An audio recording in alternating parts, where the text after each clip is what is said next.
Good evening, everyone, and welcome to PJs with PJ, Pajama Talks with Pastor Jeannie. So most of us kind of go into a deeper dive during Holy Week. We examine ourselves deeply. We spend more time in prayer and with Scripture as we reflect upon the sacrifice that Jesus made for us. And today I did something that I haven't done in a while, and it's funny because about 30 seconds before I hit record for this video, I realized the last time I did it was when I put on a prayer workshop for DAC Youth, the youth conference in November. That was in Aberdeen, and so I thought that was kind of ironic that I happened to be wearing the shirt from that event. And what it's called is Lectio Divina. And it's a prayer practice. It's a very, very old practice. And what you do is you choose a portion of Scripture and you read it very intently, very slowly, and then pause and reflect on what phrase or word maybe stood out to you. And then you read the passage again, maybe in another translation of the Bible. And again, you pause and see what phrase or word is coming to you in a new way. And then one of the things that the guided Lectio Divina that I did today asked us to do was to then read or listen to the passage using all of our senses. And I saw this passage of Scripture in a different light, and it is Matthew 26, verses 17 through 26. On the first day of unleavened bread, the disciples came to Jesus saying, "Where do you want us to make the preparations for you to eat the Passover?" He said, "Go into the city to a certain man and say to him, 'The teacher says, my time is near. I will keep the Passover at your house with my disciples.'" So the disciples did as Jesus had directed them, and they prepared the Passover meal.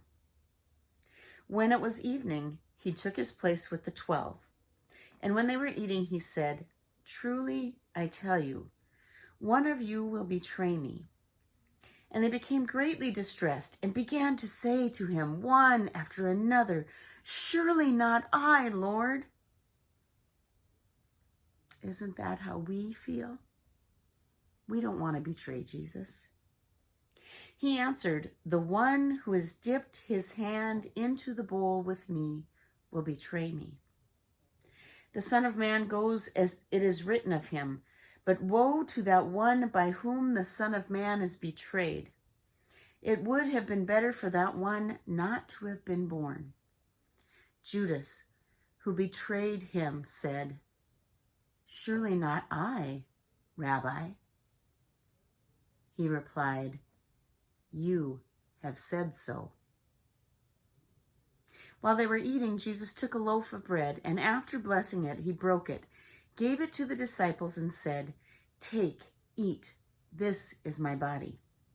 Then he took a cup, and after giving thanks, he gave it to them, saying, "Drink from it, all of you. For this is my blood of the covenant, which is poured out for many for the forgiveness of sins.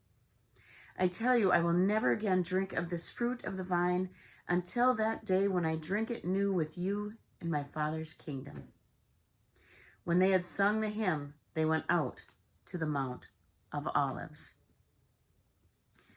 And the phrase that stuck out to me here was when Judas asked him, "Surely not I, Rabbi?" And Jesus replied, "You have said so." And it got me to thinking, how often have I betrayed Jesus? All of us betray Jesus far more often than we would care to admit.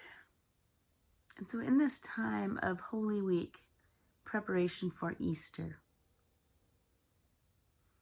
Take time to pray and identify those things, those areas where you have betrayed Jesus.